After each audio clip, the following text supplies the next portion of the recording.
Pétrole, nucléaire, charbon, gaz ou encore énergie renouvelable. Le débat national sur la transition énergétique doit servir à trouver un consensus pour aller vers l'indépendance énergétique et la réduction des gaz à effet de serre. Les citoyens intéressés ont donné leur avis. À la question « En 2050, la transition énergétique a été réalisée, à quel effet seriez-vous le plus attentif ?» Le plus grand nombre répond « La majorité de l'énergie devrait être produite et consommée localement. » Toutefois, les citoyens peuvent donner plus que leur avis et sur des projets d'envergure. Direction Bégane, en Bretagne. Une petite commune d'environ 1500 habitants, en pleine nature, bordée par un fleuve, la Vilaine. Sur ce territoire d'un peu plus de 3500 hectares, des éoliennes vont sortir de terre. Un projet hors norme, porté par une association. Michel Leclerc en est le vice-président. Donc c'est un projet de 4 éoliennes, chacune fait 2 MW, c'est des grandes machines puisqu'elles font 146 mètres en bout de pale, 92 mètres de diamètre. Et elles sont situées à peu près 2-3 km de la commune, sur une crête. Et donc si on suit la route qui arrive au site, on aura une première éolienne là, une seconde ici, une troisième là, quatrième par là. 4 éoliennes, plus de 20 000 MWh par an, de quoi répondre à la demande de 8 000 foyers. Donc début des travaux, on les attendait depuis longtemps, ils ont démarré depuis le 27 mai. C'est émouvant de voir les choses qui commencent à se concrétiser. Il y a tellement de gens qui ont travaillé là-dessus que chacun à notre niveau, on sent un petit quelque chose. 7 à 8 ans, c'est une moyenne pour qu'un projet éolien sorte de terre. Là, il a fallu 11 ans. C'est le premier projet de parc éolien en France où des particuliers détiennent la majorité du capital. Cette utopie maintenant est en voie de réalisation. Une société d'exploitation est créée, Bégawatt. Elle a permis de collecter 2 700 000 €, dont 1 800 000 investis par des citoyens. Pour investir, ils ont créé des cigales, des clubs d'investisseurs pour une gestion alternative et locale de l'épargne solidaire. Alors nous, c'est un groupe d'amis, on est 9 personnes dans notre cigale. On a mis au départ la même somme d'argent. En l'occurrence, on a mis 9 fois 2 000 €, donc on a une cigale de 18 000 € qu'on a réinvesti en totalité dans le projet éolien de Bégane. Et maintenant, on continue de mettre de l'argent de côté tous les mois, ce qui est la philosophie normale d'une cigale, pour aider d'autres projets d'investissement sur des commerces de proximité ou des entreprises qui se développent et qui cherchent des investisseurs. 53 cigales composées de 5 à 20 personnes se sont créées pour ce projet. Il y a eu une mobilisation très forte, c'est-à-dire que les gens se sont dit la Bretagne est dépendante à 90% de l'énergie qui vient d'ailleurs, on a du vent, on a envie de sortir de 300 € à 1 500 €, certains un peu plus, on y va. Et c'est ce phénomène de masse qui a finalement pris un petit peu comme un feu de brousse, et puis il y a eu vraiment une envie forte d'être dans ce projet local. Il faut dire que le taux d'intérêt est de 4%, mieux que le livret A, à 1,75%, l'épargne la plus utilisée par les Français. Pour autant, ce n'est pas la motivation première des investisseurs. Donner un sens à son épargne, trouver une cohérence par rapport aussi un peu à ses aspirations personnelles. Et je crois que c'est là où beaucoup des investisseurs citoyens se retrouvent. On est convaincus qu'il faut faire davantage d'efforts pour des énergies renouvelables et remplacer petit à petit le nucléaire par d'autres sources d'énergie. D'autres citoyens ont investi de façon plus indirecte en passant par un fonds d'investissement spécialisé dans les énergies renouvelables. Plutôt que d'avoir son argent qu'on met sur un livret d'épargne, développement durable, où on n'est pas vraiment sûr où va l'argent, là on est sûr qu'en mettant son argent, on ne le donne pas, on l'investit, c'est-à-dire on place son argent avec énergie partagée, on peut le récupérer si on en a besoin plus tard, mais on sait que cet argent sera utilisé pour des projets citoyens d'énergie renouvelable, c'est-à-dire des projets qui vont vraiment dans le sens d'une transition énergétique concrète, positive dès maintenant. 500 000 € pour le projet éolien. Reprenons. Coût de l'opération, 12 millions d'euros. Les cigales et les 35 fondateurs apportent 1 800 000 euros. La région Bretagne, 300 000 euros. Les structures de l'économie sociale et solidaire, 100 000 euros. Enfin, le fonds d'investissement énergie partagée, 500 000 euros. Total, 2 700 000 euros. Reste la bagatelle de plus de 9 millions d'euros de crédit à trouver. Obtenir les crédits, oui, c'est difficile, parce que c'est le premier projet en France qui a été monté de la sorte. Et ce qui a un peu effrayé les banques, c'était justement la direction de la société, ce directoire.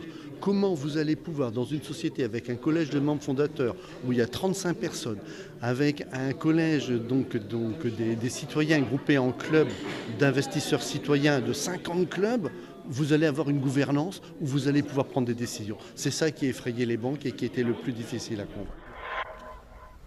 Un des partenaires financiers, la NEF, une coopérative de finances solidaires déjà bien ancrée dans les projets d'énergie renouvelable. Dans un projet de cette envergure, la NEF, de par sa taille et ses moyens, intervient souvent en cofinancement. La NEF, aujourd'hui, peut octroyer des crédits jusqu'à 1 million, 1,5 million d'euros, mais pas au-delà. Ensuite, il faut dire que ça fait partie des gènes, entre guillemets, de la NEF, depuis plus de 25 ans maintenant, d'être engagé auprès des acteurs qui soutiennent cette transition énergétique. Sur l'année 2012, par exemple, 50% des crédits qui ont été octroyés concernaient les énergies renouvelables. Toutefois, même pour cet établissement, le projet fait peur. D'ailleurs, aucun organisme français ne fait le premier pas. Finalement, le chef du pôle bancaire, Triodos, est une banque hollandaise, avec des succursales en Allemagne et en Belgique. Autant en France, ce type de projet n'a jamais été financé. N'avait jamais été financé. Donc les banques avec lesquelles on était en relation, type Crédit Coopératif NEF, étaient un petit peu frileuses. Tandis que la banque Triodos avait l'habitude de financer ces projets en Belgique, donc connaissait ces montages citoyens et n'a pas fait de problème pour lancer le processus. Donc après les autres banques françaises, le Crédit Coopératif, la NEF, et en dernier lieu, Oseo qui est arrivé, ont suivi finalement ce chef de file. C'est la première fois en France qu'un projet de cette ampleur voit une telle participation des citoyens. Mais il existe d'autres modèles. À seulement une centaine de kilomètres de Bégane. Direction la communauté de communes du Menet. Ce parc de 7 éoliennes vient tout juste de sortir de terre. Le montage financier est plus simple. Il y a la SICAP, une régie locale qui gère une centaine de communes, et 8 clubs d'investisseurs, là encore des cigales. Ces dernières détiennent 30% du capital. Une participation importante qui facilite l'acceptabilité sociale des parcs éoliens. Parce que ce que les gens ne veulent pas, c'est de voir des éoliennes qui, ici ou à côté, là, les éoliennes que nous avons, qui ont été en ligne de mire dans toute notre démarche, où vous avez 20 à 25% de revenus annuels sur capitaux investis, qui tombent dans la poche des banques, au nez et à la barbe des riverains, vous comprenez? La réaction des gens ici, pourquoi ça s'est monté ici, c'est que les gens, quand ils ont vu se monter le parc à côté, ils ont dit « on a eu l'impression qu'on nous volait notre vent ». Et alors ils sont opposés à cet éolien-là, mais ils ne sont pas opposés à l'éolien, ils sont opposés à cet éolien-là, qui est un éolien colonial. Sur ce territoire, 5 autres parcs pourraient ainsi voir le jour. Direction la communauté de communes Plaine Sud de Caen. Parmi les 8 communes, 3 disposent d'une école avec des panneaux solaires. 3 installations, un seul projet de 220 000 € monté par une coopérative locale. La coopérative qui a été créée s'appelle Plaine Sud Énergie. C'est une société coopérative d'intérêt collectif.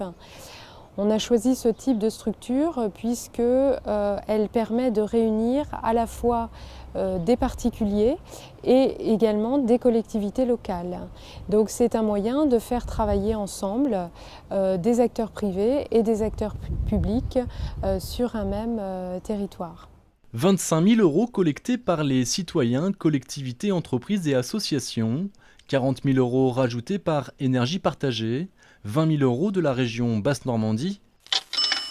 Total, 85 000 €. Et le reste emprunté à la nef. Un projet de production électrique pour la consommation annuelle d'environ 60 personnes et de sensibilisation auprès des enfants. C'était un moyen aussi de proposer aux écoles, donc aux enseignants, d'élaborer ensemble un projet pédagogique auprès des enfants sur l'énergie. Et comme nos enfants avaient déjà eu un projet éco, puisqu'ils sont éco-école, ils avaient déjà eu un projet sur l'eau, pourquoi pas ne pas le faire sur les nouvelles productions énergétiques. C'était un moyen pour eux également d'avoir un projet concret sur lequel travailler avec les enfants, puisque la thématique énergie, électricité fait partie des programmes scolaires à partir des CM1, CM2. Toutefois, au moment de la signature du contrat avec EDF, le tarif d'achat en 2011 était de 40 centimes le kilowattheure. Aujourd'hui, il est tombé à 17 centimes. Même si les coûts des installations ont baissé, ce genre de projet est en péril. Patricia Houry propose un tarif préférentiel pour les projets citoyens. On est sur des projets qui n'ont pas du tout un aspect spéculatif. Ce que nous on recherche, c'est une viabilité économique simplement. Voilà, un certain nombre de valeurs derrière ces projets-là. Donc comment on peut aussi faciliter leur mise en place et leur mise en œuvre. Éolien, photovoltaïque, on l'a vu, les citoyens et collectivités locales sont prêts à financer une partie du développement des énergies renouvelables. Un modèle déjà très courant dans les pays du Nord ou en Allemagne, où la moitié de la puissance installée appartiendrait aux citoyens. Alors, en France, suite au débat sur la transition énergétique, l'État va-t-il favoriser ce mouvement ?